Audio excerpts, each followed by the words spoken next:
Welcome to the Automation Hangout. I'm George Ukru, and in our bi-weekly episode, we discuss the latest trends, challenges, and solutions around DevOps, test automation, and RPA. Artificial intelligence has impacted our daily lives and has moved from research to the mainstream in the recent years.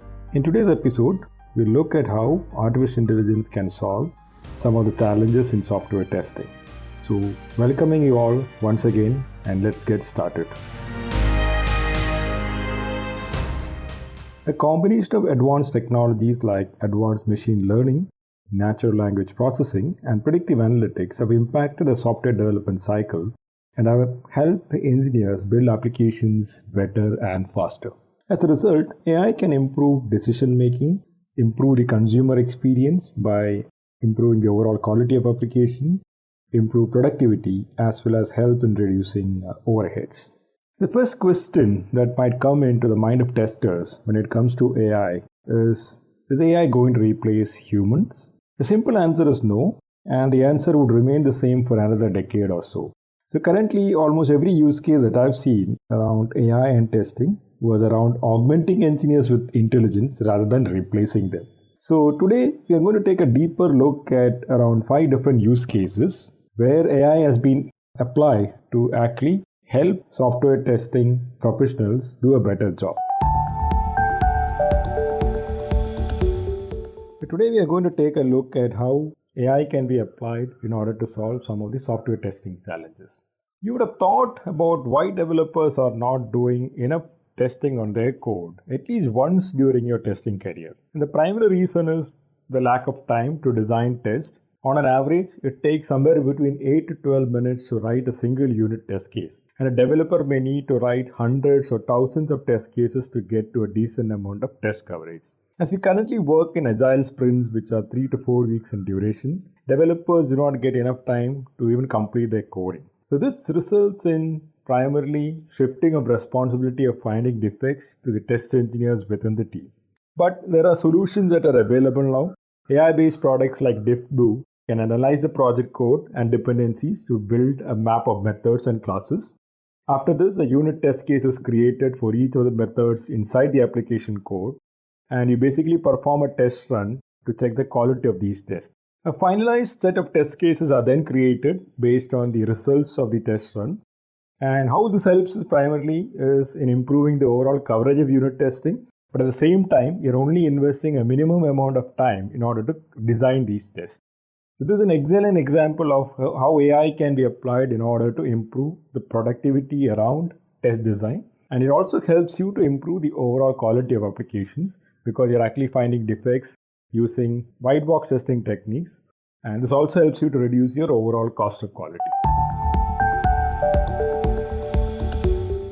Another key opportunities for testers is to look at improving the pace at which feedback can be provided to the development team, especially around the quality of a build that has been given to them for testing. So what about a scenario where you can actually provide the developer a feedback of an application that has been sent for your testing in around 60 minutes? Currently, this is possible using autonomous bots like Certifier, which actually has the capability to test mobile applications over multiple real devices and as well as provide insights on both the functional as well as non-functional behaviors. The bots internally uses AI technologies to crawl through the apps to identify workflows and to validate the functionalities within each of the screens. And these tests are not created upfront, they're actually created on the fly. And the only input that the tester would have to provide is basically credentials like a username or passwords. And in addition to all these capabilities, the bots also gives you a detailed amount of information in the form of logs, screenshots, as well as videos based on each of the testing sessions that has been carried out. And there are detailed test reports that are prepared, which also includes information about critical issues such as crashes, memory leaks, high battery usage, and other kind of scenarios. The product companies are currently investing in building capabilities around autonomous bots, and I expect that we'll see more of these capabilities coming into action in the next couple of years. How often do you review the production ticket that your application support teams are handling? Or do you actually look at what your end customers are talking about your product on social media feeds like Twitter or Facebook. If I ask these questions to testers, the normal answer that I get is a big no in 99% of these cases. Primarily because we tend to forget about the applications which send to production after the warranty support phase is over. But there are several use cases which I can think about where AI can be applied in this case, where you can actually analyze production feedback as well as tickets in order to improve the overall quality of application, as well as to look at redefining the test strategy that you have created for your application or product. For example, there is a lot of improvement that we can drive around defect analysis by using classification algorithms that would actually have the capability to classify defects based on the different functionalities of your applications. Or you can actually use algorithms to identify the best developer or support engineer who should be actually working on an issue that has been reported in production. You can also go one step further to figure out what are the phase at which the defect was actually introduced into the product, or maybe carry out high-level root cause analysis of an issue that has actually happened in production. Similarly, like the classification techniques and algorithms can also be used to break down the end-user feedback based on the various application functionalities. The customer feedback can be actually captured from social media feeds like Facebook or Twitter. And if you have an application that is digital or that is mobile, you can also look at the App Store as a very good source for capturing your customer feedback.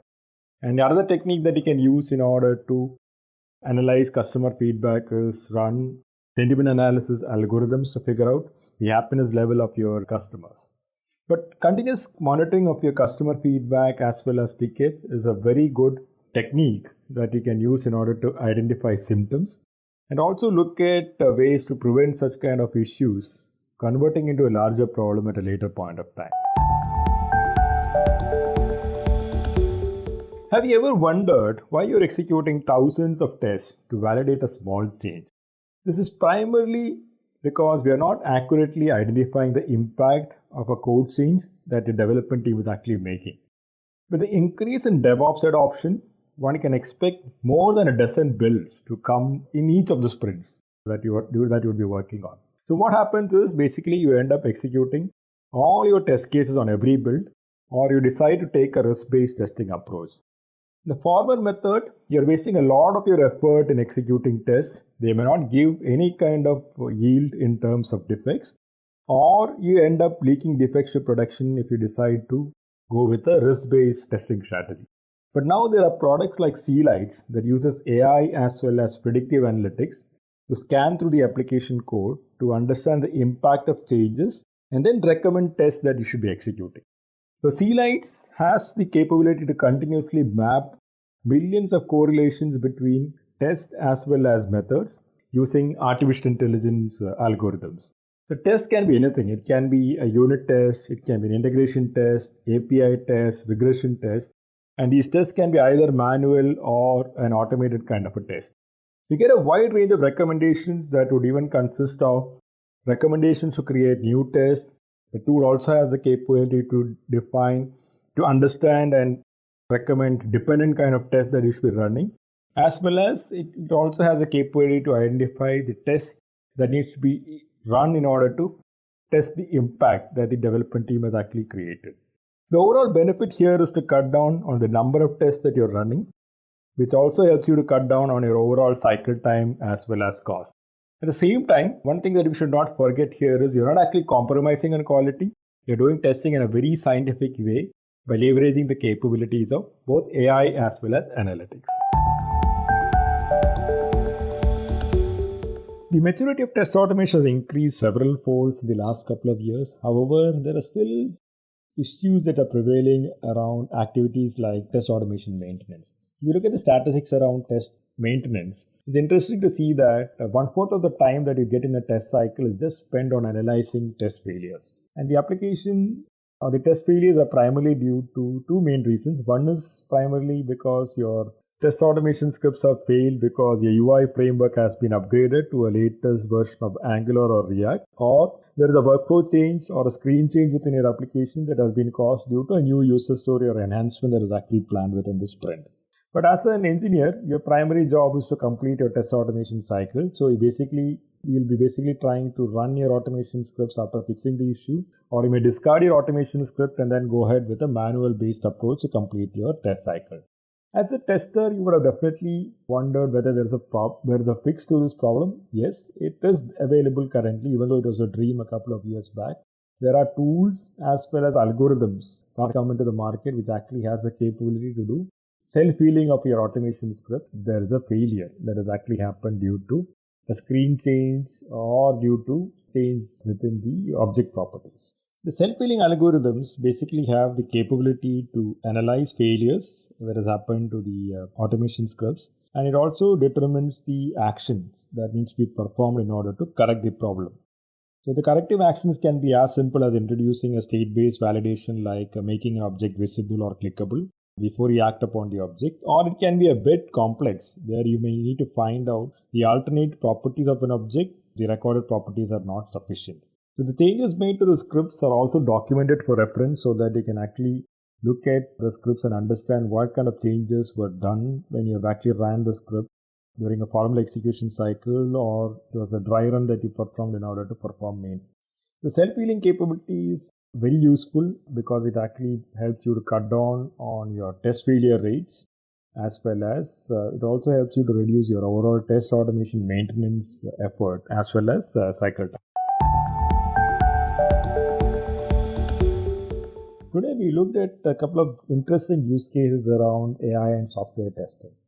We saw how AI can be applied to increase the unit test coverage by auto-generating tests.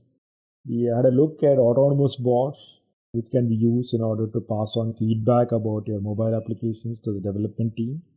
We looked at test-based or impact-based testing, where AI as well as analytics can be applied in order to reduce the number of tests that they are executing on a regression cycle.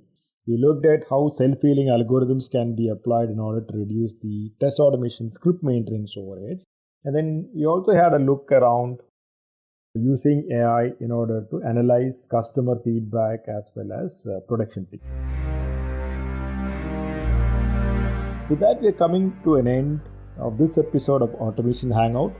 If you found this podcast helpful, please do not forget to subscribe. Also, please pass on your honest feedback by writing to us at reachme@automationhangout.com. Thank you so much for listening, and do not forget to analyze some of the use cases that we discussed today. Have a great day.